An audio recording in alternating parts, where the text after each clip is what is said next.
Agar ayolingizdan ko'nglingiz to'lmayotgan bo'lsa, ushbu 5 ta tavsiyaga amal qiling va ayolingiz tez orada siz o'ylagandan-da a'lo darajada o'zgaradi. Birinchisi, ayolga birinchi o'rinda e'tibor kerak. E'tibor nima? Qo'ng'iroq qilib turishingiz, hol so'rab qo'yishingiz, puli yo'qmi so'rab qo'yish, kerak paytda plastikiga aytmasdan pul tashab qo'yish, uning ehtiyojlari bilan qiziqish. Ikkinchisi, mehr. Ayol kishi sizni mehringizni his qilsa, hech qachon sizga yomon gap gapirmaydi. Baqiroq, asabiy ayollar bu mehr yetishmagan ayollar.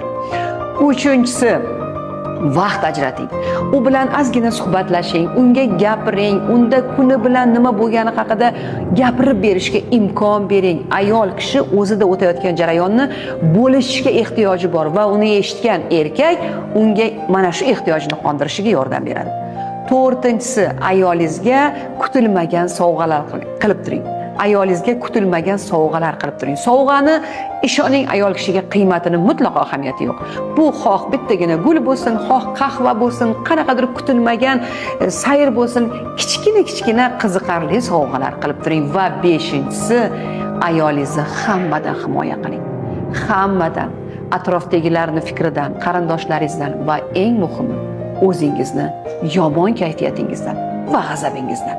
Ayol kishiga mana shu 5 ta narsani bera olsangiz, u sizga buni 10 barobar qilib qaytaradi. Ishoning.